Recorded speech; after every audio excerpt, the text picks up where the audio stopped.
Maya had been working at the Sterling estate for only 3 days when she noticed something that made her chest tighten each time she walked through the long marble hallways. Everyone, maids, nannies, staff members, kept glancing at a little girl sitting alone by the window, but no one ever approached her.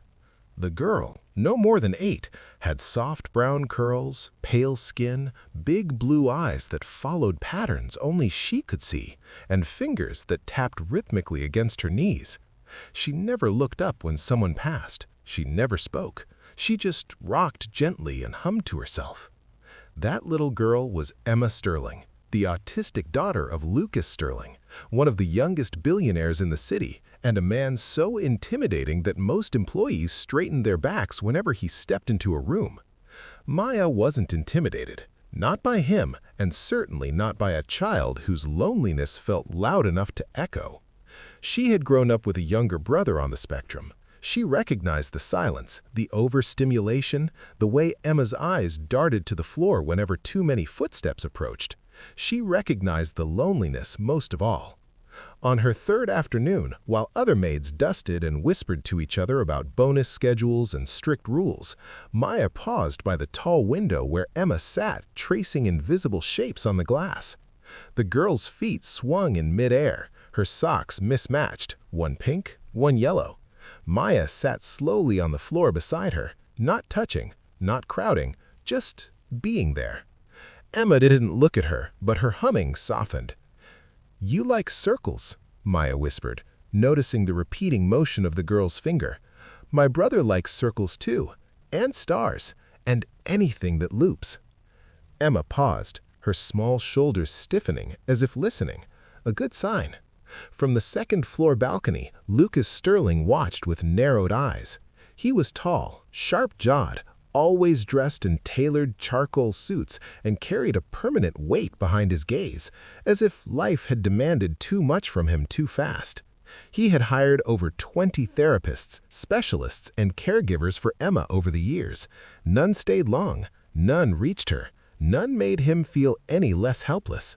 But now he watched the new maid sit beside his daughter as though the girl wasn't fragile, or strange, or overwhelming, but simply a child.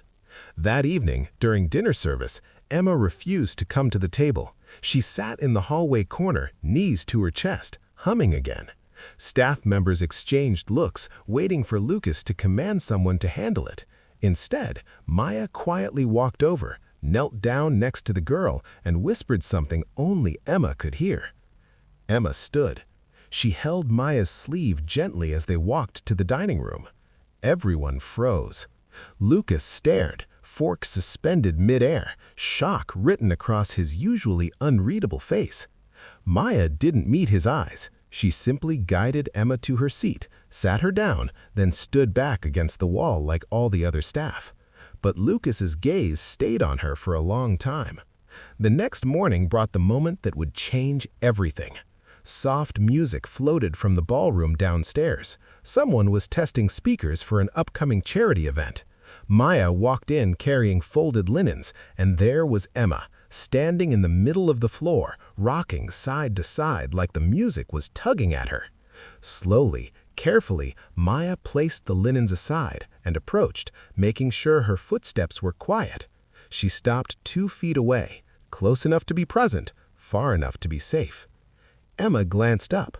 Eye contact, brief, fleeting, miraculous. Maya smiled softly. "Emma, would you like to dance with me?" The room held its breath. Emma's fingers twitched. She rocked forward, then back, then forward again. Maya offered her hand, not touching, just offering. Emma placed her tiny palm onto Maya's. It was like watching the sun rise.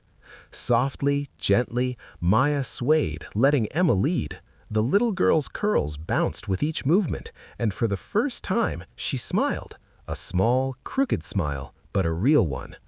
The ballroom doors creaked open. Lucas stood there, frozen, breath caught in his throat.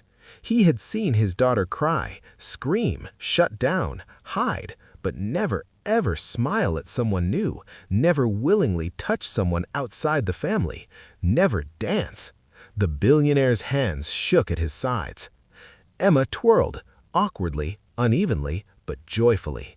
Maya laughed softly, a warm sound that echoed across the marble. Lucas stepped inside, each footstep slow as if he feared breaking the moment. Emma noticed him and paused mid-turn. Her humming returned to her throat, her shoulders curled inward. Maya kneeled to her level. "It's okay. Daddy's here." Emma's humming stopped. She walked towards her father, tiny steps, uncertain steps, until she reached him and pressed her forehead lightly against his suit. Lucas's eyes grew glossy as he carefully placed a hand on the back of her head, terrified of doing anything wrong.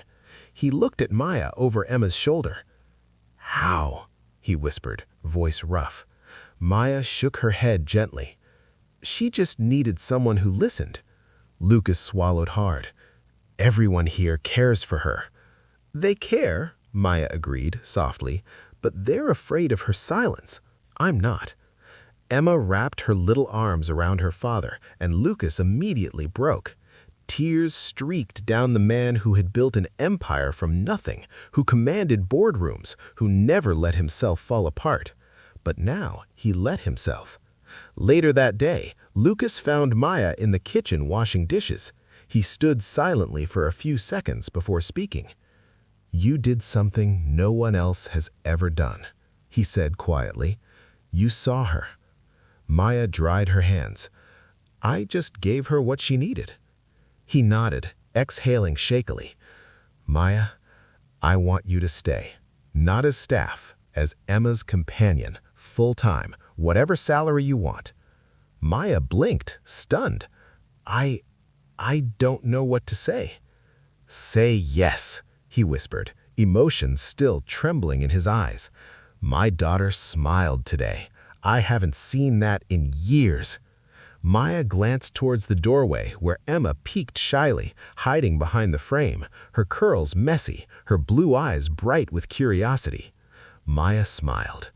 "Yes," she said softly, "I'll stay." And from that moment on, Emma was never ignored again. Instead, she danced, even on days without music.